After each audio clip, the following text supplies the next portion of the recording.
at Deccan Bajaj, and first of all I would like to congratulate my friend Shivacharan. He is my subscriber friend and also my colleague, and he has bought a brand new Bajaj Dominar 400.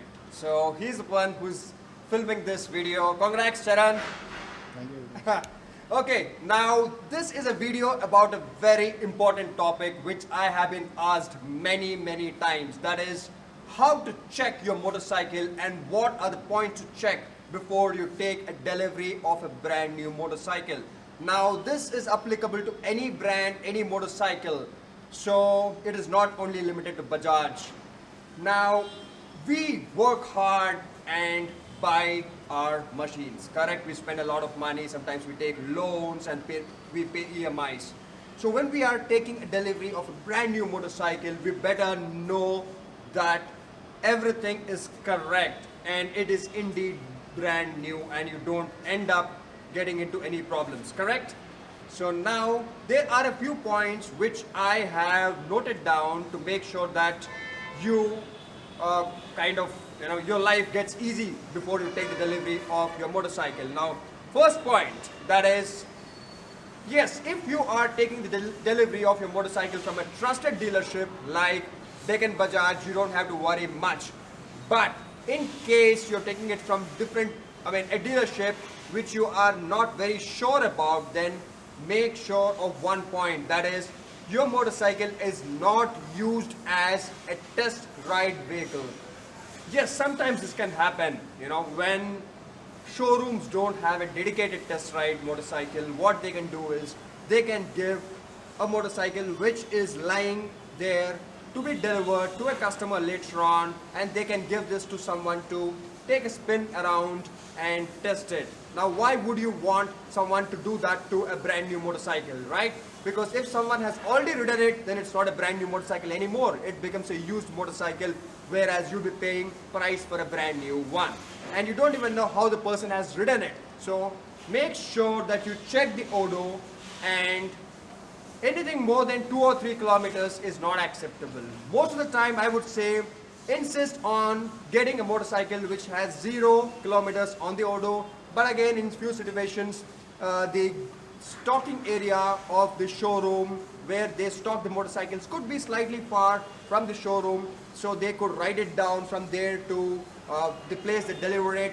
But again, try and make sure that you go to the place where the motorcycle was unloaded from the truck, from the factory, and stored, and take a look at it, and don't let anyone ride your motorcycle. So try and get a motorcycle which has preferably 0 kilometers on the odo, or not more than 2 or 3 kilometers.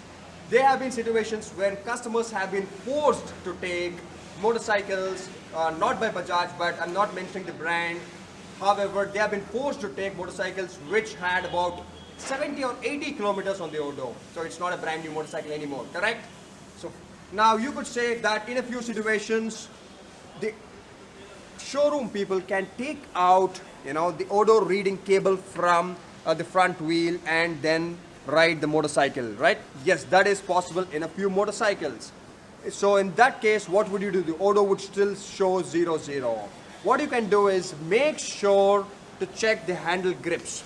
So when you check the throttle grips and the grip on the side of the clutch, you can know, in case someone has ridden the motorcycle, there would be very small level of wear and tear. And you can also check the foot pegs of the motorcycle. In case there is any wear and tear on the foot pegs, on the gear levers, on the brake lever, that means someone has ridden the motorcycle, even if they have taken out the odo reading cable. So that is the way you can check. Also remember, friends, a good dealership would give you an option of choosing a motorcycle. What I mean by that is, when you visit the showroom, they would say, all right, we have 3 or 4 motorcycles in stock and you can take a look at them and choose which one you want. I would say make sure that you book a motorcycle from a dealership which gives you this option. Because if they are only giving you one motorcycle and they say that we don't have other motorcycles in stock for you to choose, then you would be bound to take the delivery of a motorcycle even if it has minor scratches or if you're not very happy with that product. Now friends, most important point, that is, make sure the engine has oil. Yes, I know it's very rare scenario where you would get a motorcycle without engine oil, but you can get a motorcycle without adequate amount of engine oil. So what happens is that these motorcycles get delivered to the showroom, to the dealership from the factory with all the fluids filled inside. And what the showroom people are supposed to do is, it is known as a PDI, pre-delivery inspection. However, sometimes in case of your bad luck, what can happen is that a motorcycle could come from the showroom to the dealership with lesser amount of oil because of a human error. So make sure that the engine oil is adequate. All that you have to do is simple, level the motorcycle, and this is known as the window, a glass from where you can check the oil level and make sure it is at least at half. It shouldn't be completely full either, it should be at half.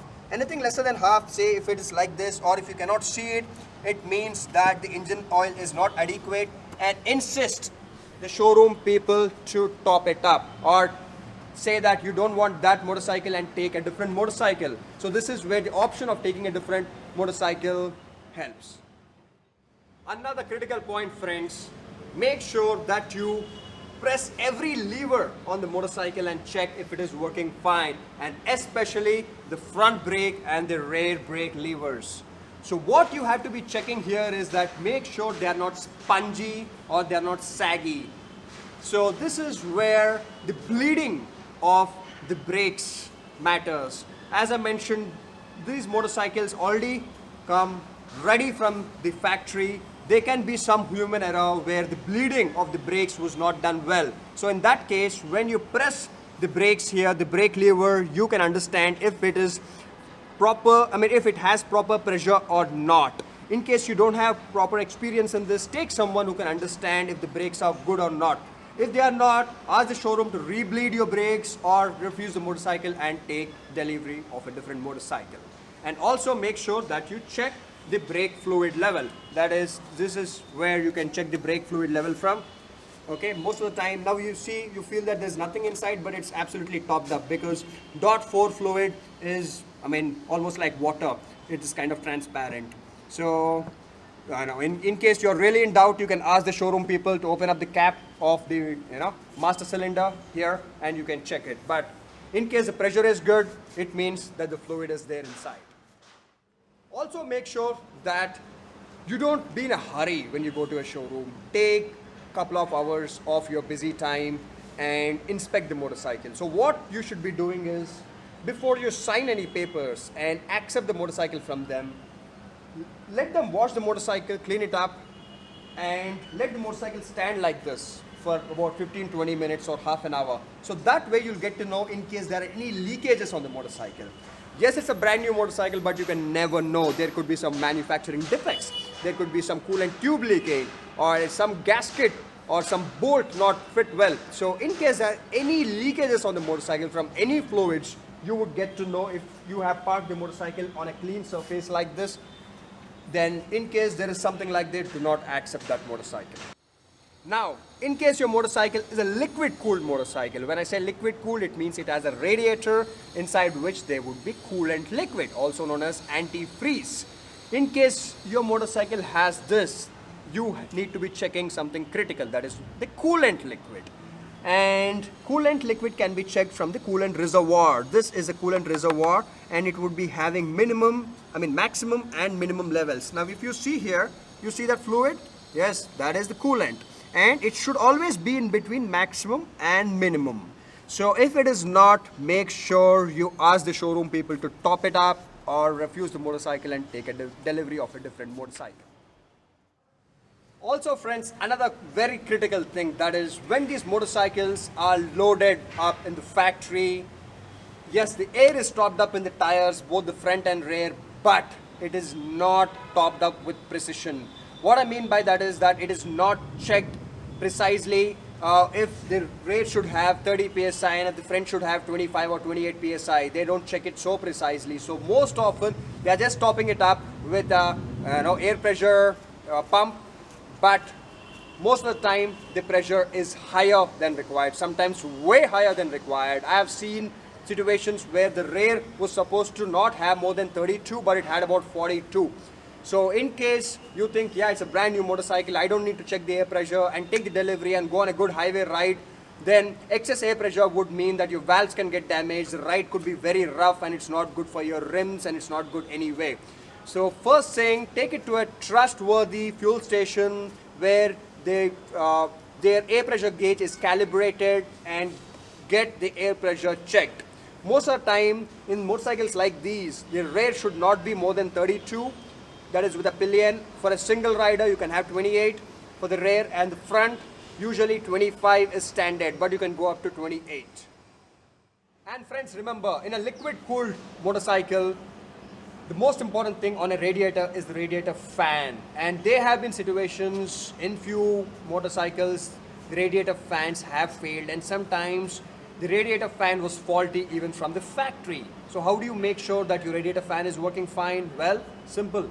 Crank the motorcycle, keep it even, keep it leveled, and let it run for about 10 or 15 minutes. That's all right, let it run, and that way your radiator fan should kick in soon, and you will hear it running. You'll hear it as a fan. You're like, if it goes like that.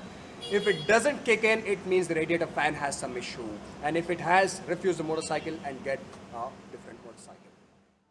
And friends, on a brand new motorcycle, make sure that the showroom, the dealership people, give you at least about 3 liters of fuel, because that is where the reserve level is on these motorcycles. There have been situations when the dealerships have denied and declined, saying that no, we cannot give you 3 liters of fuel, we'll give you 1 liter of fuel. That is to cut costs and save money, but no, it's your right to at least get that much amount of fuel so that you can ride your motorcycle from the dealership, go to a fuel station, and then top up your tank. So insist that they should give you at least that much amount of fuel. And friends, remember, the moment you pay for a motorcycle and sign and take the delivery, these motorcycles are already insured. Yes. This is how it works. You might not have the insurance card in your hand, you might not have a proper insurance document, but you will have a handwritten insurance document which would be given to you from the dealership. I've always received that kind of a document for all my motorcycles and cars.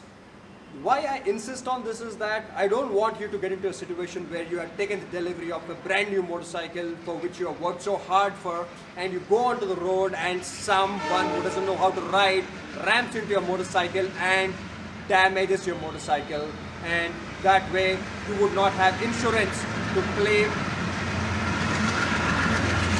You're waiting for a train to pass. Alright, so that way you would not have insurance to claim and get your motorcycle fixed. So it would be very bad. So make sure your insurance document is with you and valid before you take the motorcycle out of the dealership.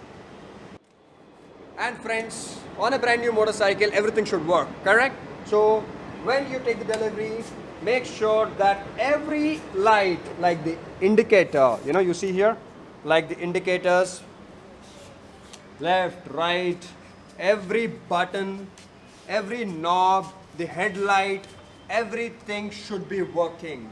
Make sure you press it, the horn, whatever you need, press it and make sure everything works. If it does not work, you know what to do. And buddies, on a brand new motorcycle, it is supposed to crank most of the times in the first crank itself. If it's fuel injected, yes, it should start in the first crank itself. So that is what I would look for in my motorcycle if it's brand new. So before taking the delivery, when you choose which motorcycle you want from the showroom, crank it. And it's supposed to start this way. Easy. And if it doesn't start this way, if it is having to be cranked twice or thrice, don't choose that motorcycle. There could be some issue with the ECU or with the fueling. Why do you want that kind of an issue on a brand new motorcycle, correct?